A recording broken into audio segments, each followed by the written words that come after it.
What's up everyone, welcome back, and today we are going to be reviewing the third season of Cobra Kai, now available on Netflix.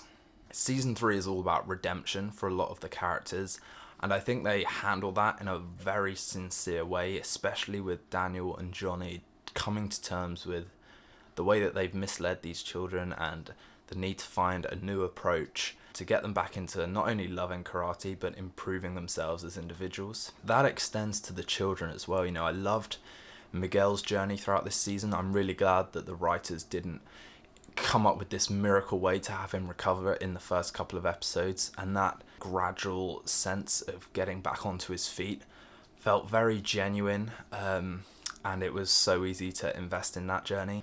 Also got to talk about Hawk's journey this season and starting to second guess the whole kind of grooming that Kreese was doing in kind of indoctrinating these kids into a merciless, psychopathic way of viewing martial arts. I've always loved Hawk's character. I definitely thought that his journey into becoming Hawk was just like a flick of a switch, which just, I didn't buy it back in season 1, but I've kind of loved the gradual realization this season that this isn't where he belongs, and then seeing him come to the aid of Dimitri in the house fight was such a good moment for him. And I've always loved their friendship, and Dimitri, I love that character, just the sass, the sarcasm.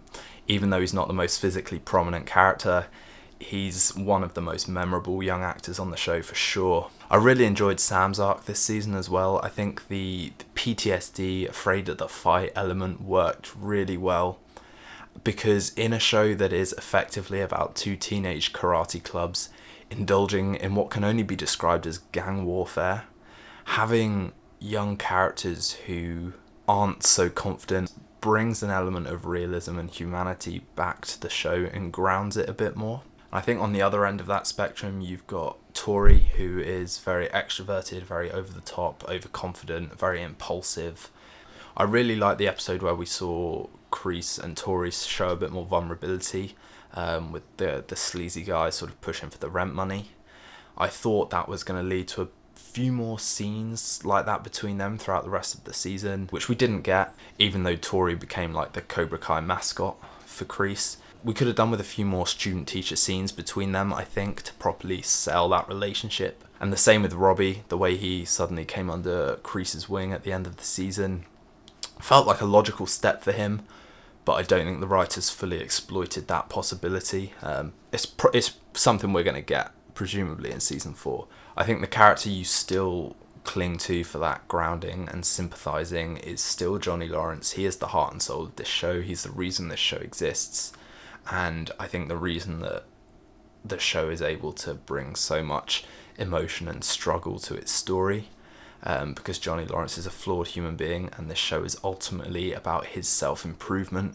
Got to give a shout out for the return of his iconic red jacket from his first scene in Karate Kid, and really compliments the fact that that his whole personality is defined by this 80s attitude. He's very stuck in his ways and unable to adjust to the modern world, and that, I think that's what made his relationship with Miguel so endearing in the first series, was that they both help each other.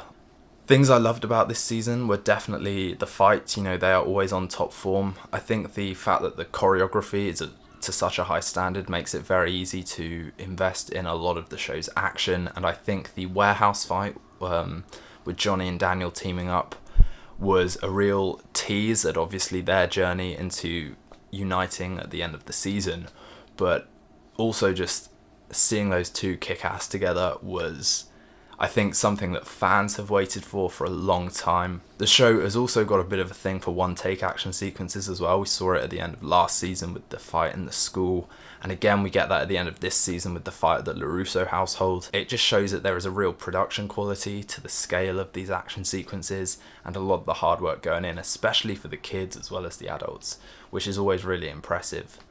And then how can we not talk about the fight between Kreese and Johnny and Daniel at the end? I think it's very hard to fully invest in those fights because it's so easy to see that Kreese is being played by a stunt double. It's not totally convincing, but the emotional weight of what that fight signifies and what that means was still there, and it's still very hard hitting and epic to see these characters go at it once again after 3 decades or however long it's been. And for a series that thrives on nostalgia and flashbacks and cameos, how can we not talk about all the comebacks this season? We had Kumiko and Chozen from Karate Kid 2, Ali from Karate Kid 1, and I think they handled those returns really sincerely. I think Daniel's little trip to Japan brought in an element of spirituality that has definitely been missing, obviously with the absence of Mr. Miyagi, and learning from his enemies and having Chozen train him and redo the honk moment was just a pleasure to watch, really. Now, Ali's return has been teased at the end of the last season with the whole Facebook friend request thing, and it would have been so easy to bring her back in a very romantic sense, and I'm really, really pleased that the writers decided to go the other way, that she's ultimately playing this neutral third party in Daniel and Johnny's history, who helps them see and overcome their differences. I think that was a really mature way to go about bringing her back. It's open for her to return, you know. I love the kind of the joy that Daniel and Johnny got out of reminiscing about their old high school loves. And now I know that there were no name drops at the end, but Kreese was definitely calling Terry Silver. There is no way that that guy in the flashbacks was not Terry Silver. I feel like they didn't drop his name because maybe they haven't confirmed with the actor whether he can come back. So maybe if Terry Silver's actor isn't available, they'll reshift it into another character. But that was definitely Terry Silver. No doubt about it. He is coming back in season 4. My criticisms of this season are probably just my criticisms of the show in general, and that is that the use of flashbacks is so heavy-handed at times. It's almost as if the showrunners doubt that you're going to pick up on all the little hints being made. And there are times when it's necessary, you know, like when Daniel was in Japan, and not Kumiko, but the little girl that Daniel rescued from the telegraph pole in Karate Kid 2, I would never have clocked that was her. So the little flashback definitely helped. But times when, you know, they're doing a move that was shown in the movies that was so significant and so memorable, and then having to constantly flash back and forth, it's like, we get it, we know what you're doing, trust us, we do understand. So sometimes those can feel a bit too shoehorned in. And my only other criticism is that at times I think the young actors overact a lot of the material they're given, but I think again that is partly due to the dialogue and the way that it is written in such an over-the-top melodramatic way. The good far outweighs the bad. I'm still 100% game for this show and wherever it's going. I think we've also got to talk about that ending scene that wrapped the whole show.